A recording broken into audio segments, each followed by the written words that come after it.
They thought they'd won the moment the new lock clicked shut behind me. "You're finally out, loser," my sister Lila crowed from the porch, twirling a glass of the Cabernet I'd cellared for special occasions. "Grandpa must have pitied your sad barista life, figured you'd end up homeless otherwise." I stood frozen in the driveway, one duffel bag slung over my shoulder, watching Dad, now Richard in my head, tap the final digit into the keypad like he was erasing me from existence. No eye contact. Just a muttered, "Pick up the rest next weekend. We're redecorating." Lila's laugh sliced the air. Reeked of failure in there anyway. Time for a glow-up. They expected hysterics. Tears. A scene for the neighbors. Instead I reached into my jacket and pulled out a slim folder. "Before I go," I said quietly, "sign this real quick." Lila snorted. "Pass. Get lost, Elise. It's not optional." I kept my tone even. Homeowners Association requires updated occupancy forms whenever residents change. This rider just verifies any high-value personal items, like your streaming setup, are insured against power spikes or water damage. Those ring lights and mics cost a fortune, right?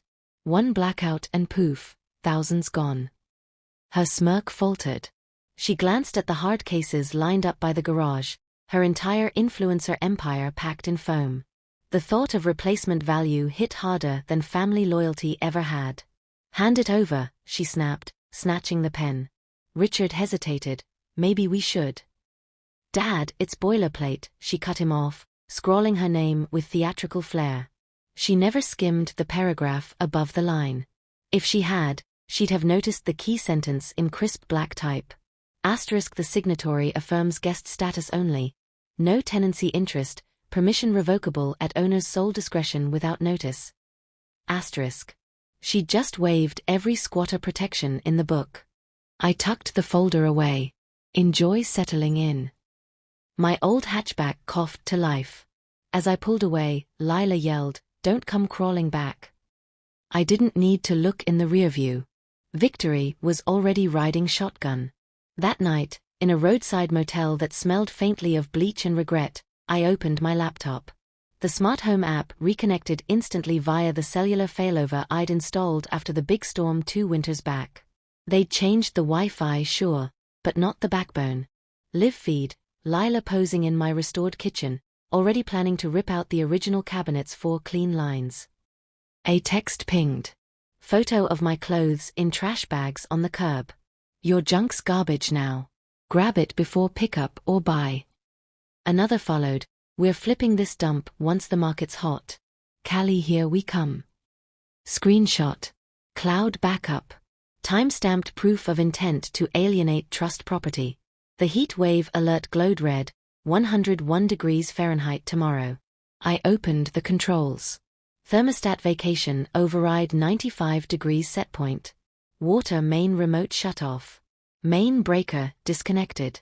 The feed went dark. 4 minutes later the calls started. I let them ring until Lila's voice cracked through on the 5th. "Elise. Power's gone, water cut mid-shower. My hair's full of product, what did you do?" "Utilities are in my name," I said calmly. "I moved out, remember? Can't keep paying for a place I don't live in. You're guests. Guests handle their own comforts." Richard bellowed something about lawyers. I hung up. Next morning I met Grandpa at his favorite coffee spot. I laid out the signed guest acknowledgement and the damning texts. He read silently, then pulled the trust folder from his briefcase.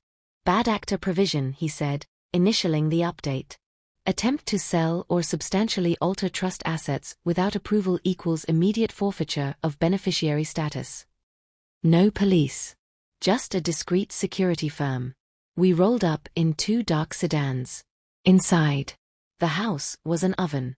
Lila's mascara streaked from the heat and the sudden reality. Richard's bluster died when Grandpa showed the documents, and mentioned the margin call already placed on his brokerage account. They were escorted out with whatever fit in their arms. Lila sobbed for a loan. I dropped a $1 bill at her feet, the same amount she'd once tipped me for fetching her coffee. Back inside, I cranked the AC to 68 degrees. The biometric locks reset to my print only. I poured a cold drink, deleted every blocked contact, and exhaled. Family isn't blood. It's respect. And respect? That has a price. Sometimes you pay it in silence, until the bill comes due.